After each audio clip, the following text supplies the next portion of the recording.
Good morning, everyone. This is Lee Andrews from the Digital Assistant Academy, overseeing the career services support of the organization. And we have got the CEO and founder, Shyamala Prayaga, to my that way. and then we've got Adam Wallacott and Bhagava Prayaga, who have also joined us today. And the reason that I've asked Adam and Bhagava to come back today is to talk about the interview questions. Part of the program is that they have to complete mock interviews, one with me at least, and then one with a true subject matter expert like Shyamala or somebody on Shyamala's team in the instruction team.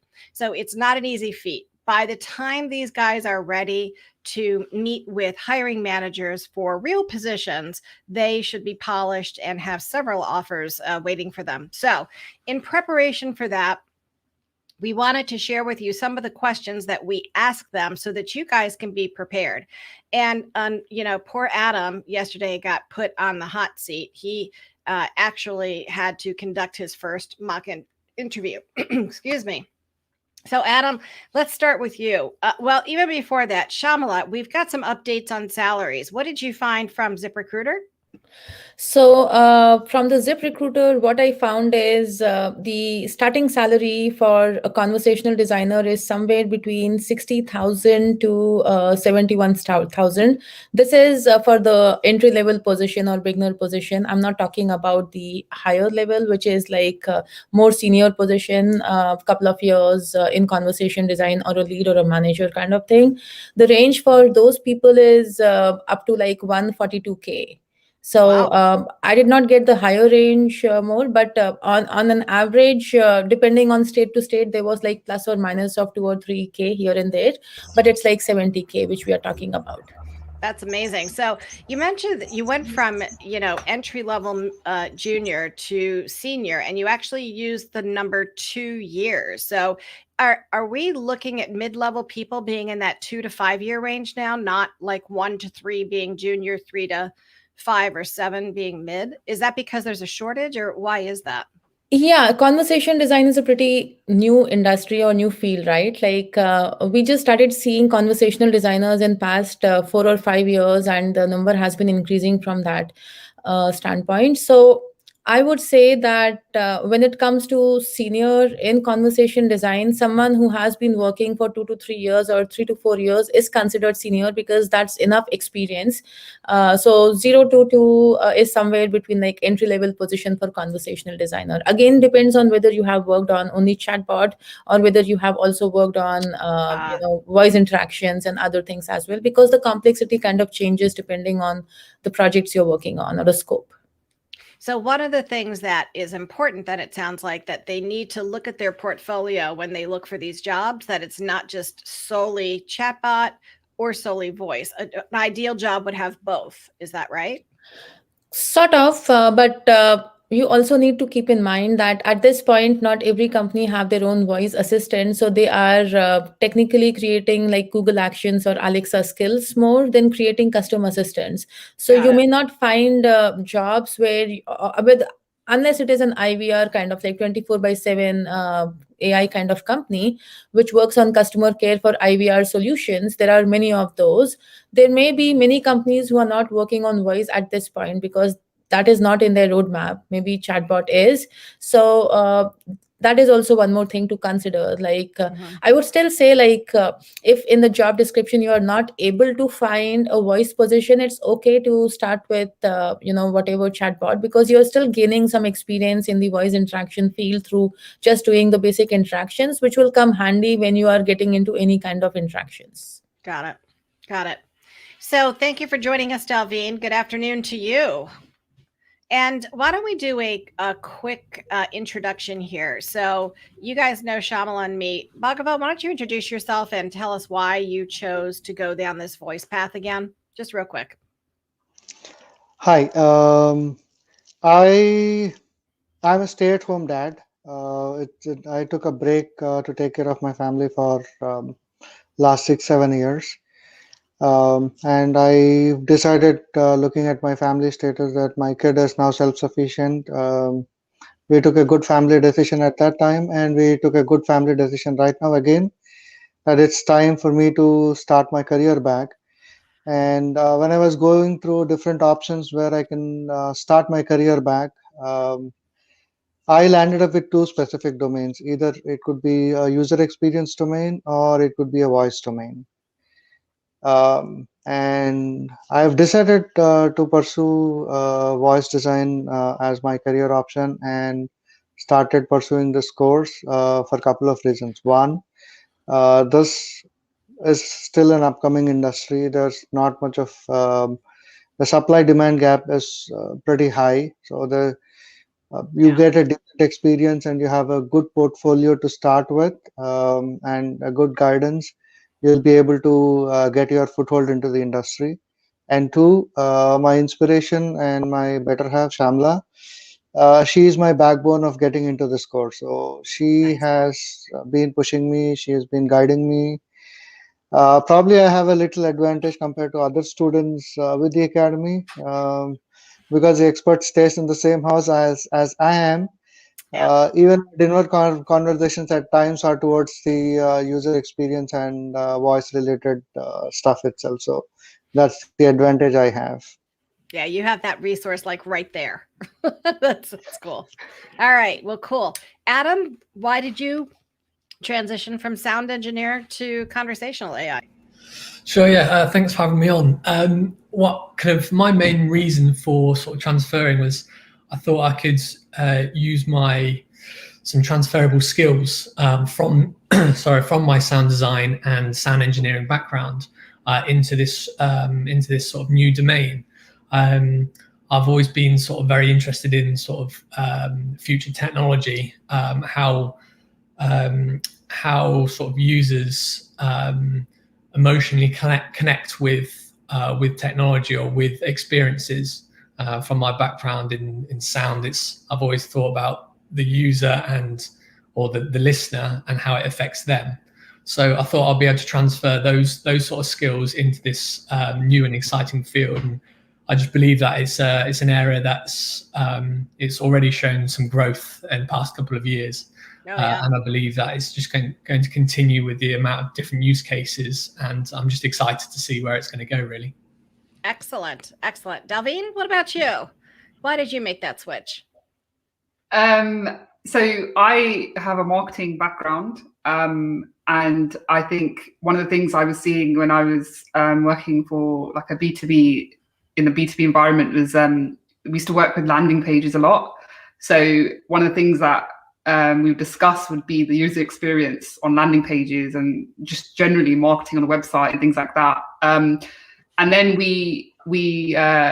last year, they had onboarded a chatbot on their website. It was a marketing-based chatbot though. So they were trying to gain leads basically through the chatbot. And I think for me, because I had done a bit of user experience while working and that was something I was really interested in, I started to look into chatbots a bit more. And then obviously the voice element obviously is similarly like linked to that. And then in recent months or recent weeks even, I've also seen how brands are using voice, so any sort of Alexa powered smart speaker or Google Assistant or Google Action to create an interactive or actionable ad for people on the radio. So people that listen to the radio using Alexa or a smart speaker, there are brands now trying to target those listeners by having like an interactive advert, so people can buy a product while speaking to Alexa, which I thought was really, really cool. And obviously it's quite new and it's something I'm quite interested in. So there's so many things coming out of this that I didn't even know. So I was like, this is really. Yeah, I really think that it's becoming a voice. You know how it used to be mobile first? I think now it's like voice first. So let's get into interview questions. So Adam, you had the first, and you did it in front of an audience, mock interview with me yesterday. Tell me, what was your overall sense of the types of questions that you were being asked? Were they surprising? Were they expected? Were you unprepared? Did you have nothing to say? What was that all about? Well, from the guidance that I've obviously learned from you at the Digital Assistant Academy, I felt sort of quite prepared with the type of questions. Now, I think obviously in the first set, because the first set of interview questions, depending on what interview you have, is it the first, second, or third, or however many, each sort of interview is trying to get a different set of questions to actually find out if you're. I think the first one was to find out if you're kind of if you can do it. To find out are your kind of can you do the job as the employer wants you to do. So I felt from the question side, I felt sort of prepared in terms of what I can do and what I can try to give to the company or the employer using kind of topics that I've learnt, whilst also transferring my other skills as well. So I think it's basically about kind of how I can help the company.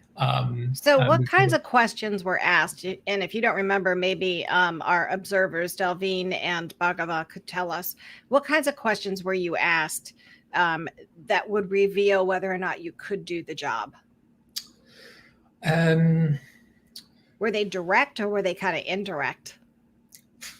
I think they were kind of indirect. They're trying to find out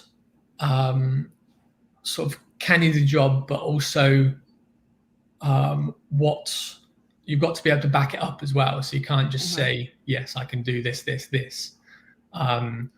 From my experiences, you can say that, but then you have to say like give the hard data or give something that proves that you have previously done something similar or what they're asking for. So you can at least back up what you're saying. And so what part of the interview, Delvine and Bhagavad, did you hear that from Adam? So if I may come and jump here. Yep. So during the entire interview process yesterday, as observers, what we could understand and figure out was, as interviewer, you were looking at his process of the skill set, what he is learning and how he has implemented his theoretical knowledge into his projects, be it the chatbot or be it the relocation voice experience he has created. You were looking at what he did with the user research, how he has approached creating the flows, how he has taken the feedback from the testers once they've given the feedback, how he has incorporated the feedback again into the his prototypes. So all in all, it was not just about the theoretical understanding of the skill set, but it was also about how he was able to apply that skill set into the practical applications. Even though these projects were not deployed, they are still in alpha test mode and still been deployed. You are very keen on identifying if he has done this genuinely by himself or it was just a copy paste from somewhere else. Even though your questions were looked to be on a superficial level, you are trying to figure out if it was his personal experience. He has gone through all the pain points what he was describing there, and you are also trying to understand if not just a candidate fitting into the organization, you were also trying to assess if organization would benefit from a candidate like Adam. So it was a two-way street, two-way communication, and to me, more than an interview, it felt a good, matured conversation where two individuals were trying to see if they fit to each other. Yes, thank you. All right, so I want to break this down. So the first set of questions that more than likely a recruiter or a screener, somebody who's a sourcing candidate or a recruiter, is going to be asking what's called can-do questions. And these questions get down to what you can actually do. when you get, meaning that this is where the boxes get checked off, right? So before Adam, Delvine, and Bhagavad get to a hiring manager, they're going to go through either a sourcer and or recruiter. They might even go to the head of talent acquisition if it's a senior job before they get to somebody like Shyamala. Excuse me. Boy, this is a heck of a call. My throat is going nuts, Shyamala. My window is going insane. It's just, we got all kinds of things going on here, which is the beautiful thing about being live, isn't it? It's just like you're in your own offices. So these questions are very specific about your processes. Okay, so tell me how you did this. Tell me what tools you used, right? A sourcer won't necessarily dig down to your outcomes and results, but you need to know what those stories are before you go to the next level of interview, which is a recruiter who has some subject matter expertise. So for me, I am nowhere near an SME within the voice conversational AI world. However, I have enough information to know that if somebody is trying to pull the wool over my eyes, right? So nobody's going to get past me to Shyamala unless I can hear the right information about how they did what they did and why they did it and the outcomes. When they get to Shyamala, so the sourcer, keep this in mind, the sourcer is always looking for two things. Can you do the job and will you fit into the organization?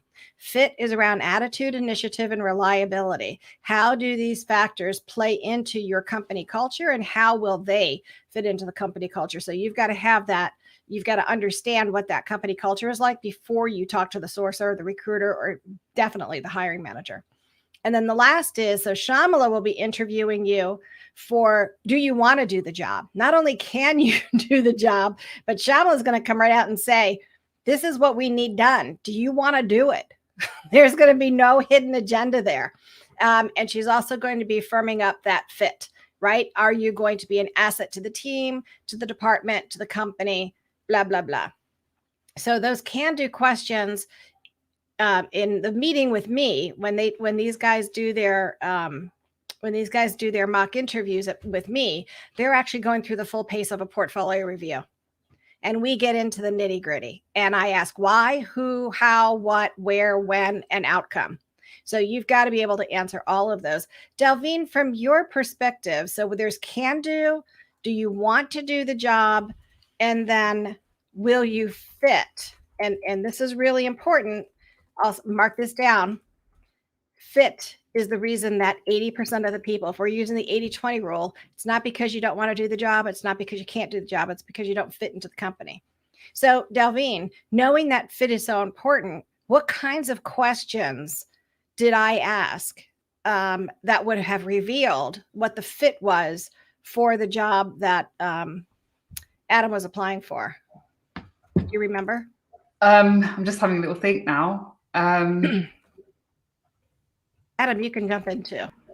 Yeah, so I think, well, one thing, whilst Delvine's remembering, one question that you asked was sort of what type of manager would you like, or would you like to work for?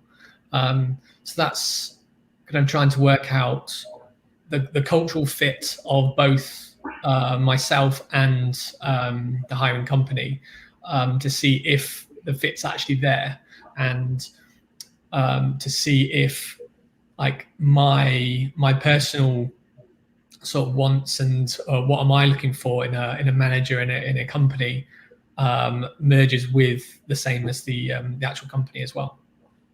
Yep, perfect. I was going to mention, I don't know if this was something Adam said now, just because I know we were discussing this. It was about collaboration. To me, I think that's a big thing when it comes to fitting in a culture.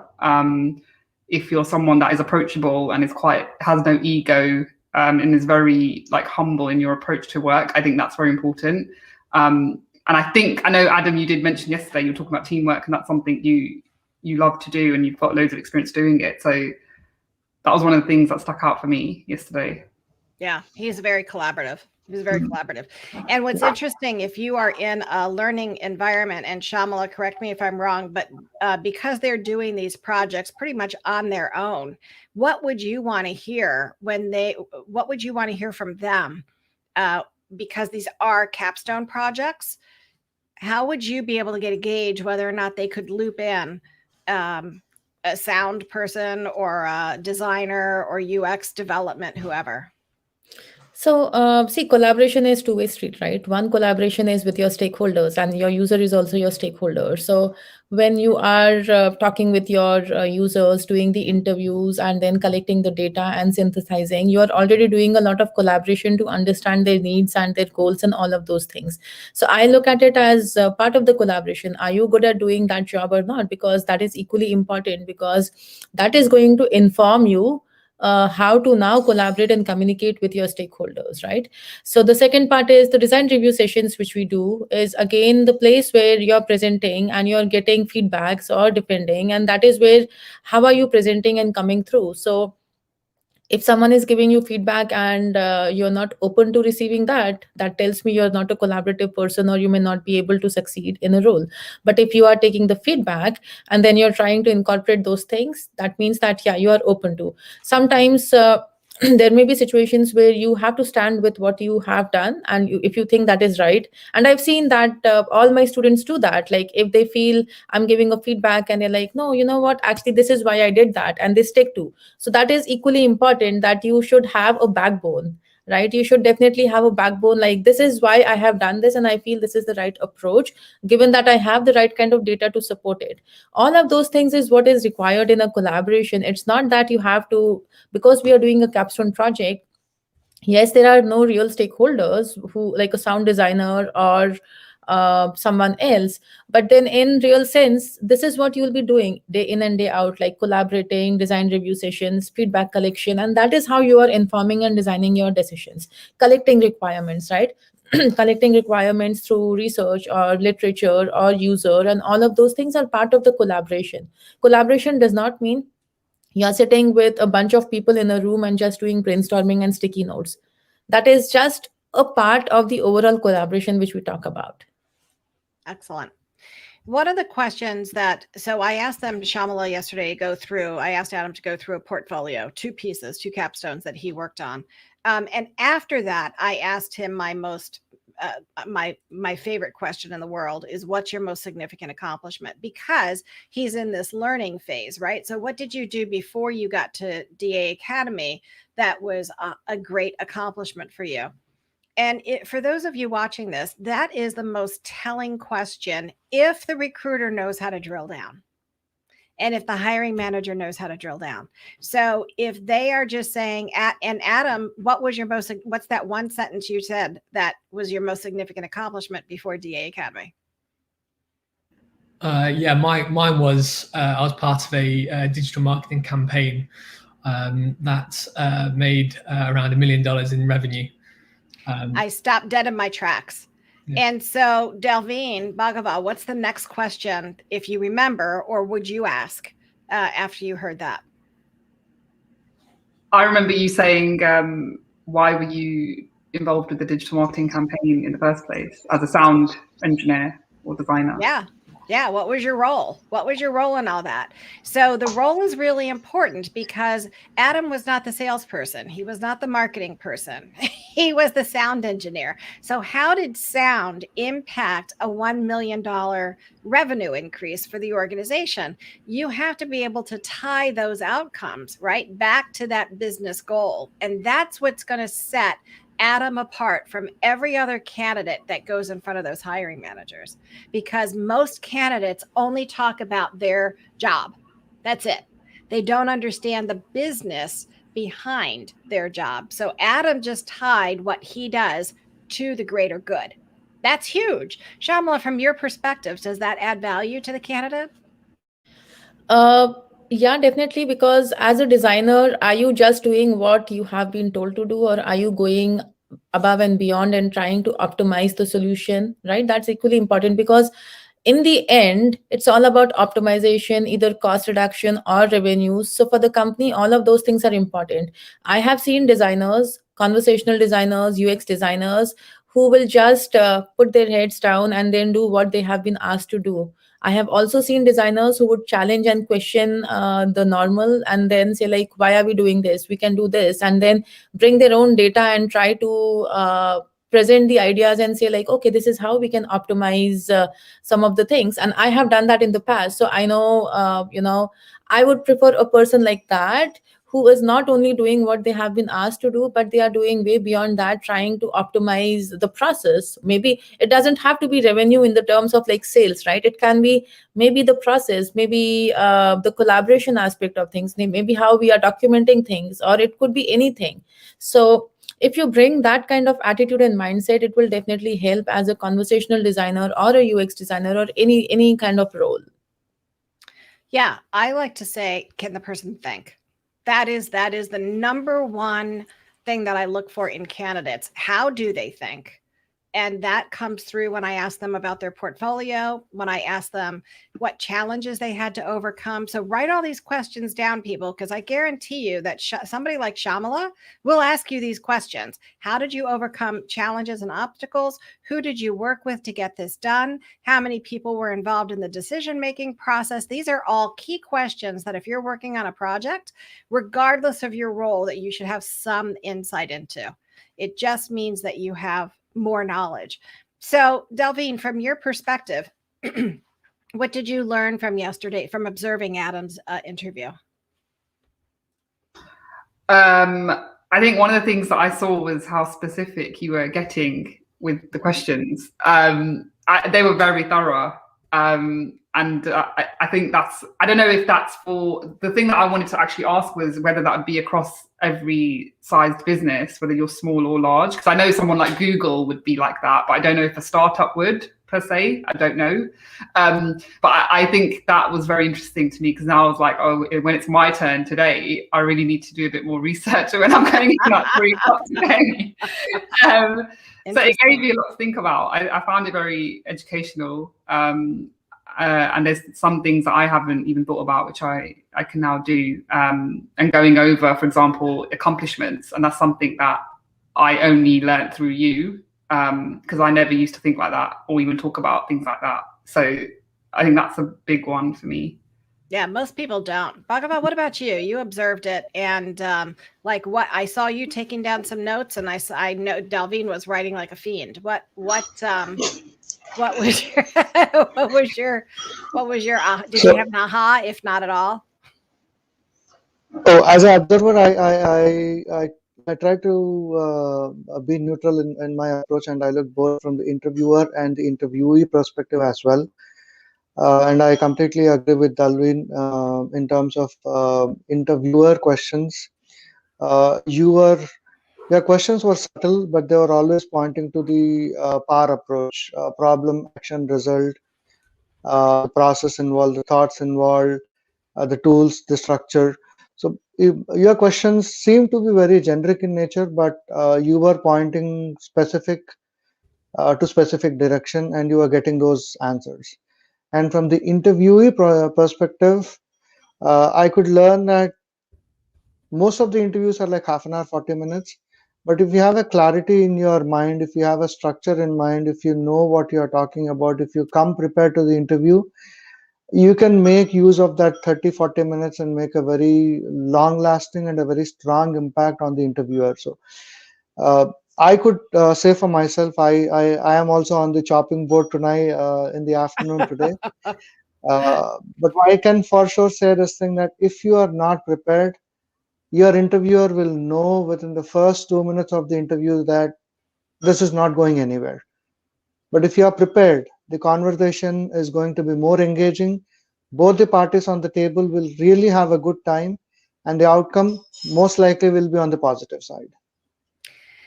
Thank you. That was a great way to wrap up this call. We have less than a minute left. Shyamala, any parting words that you want to give your students or those watching who are preparing for an interview?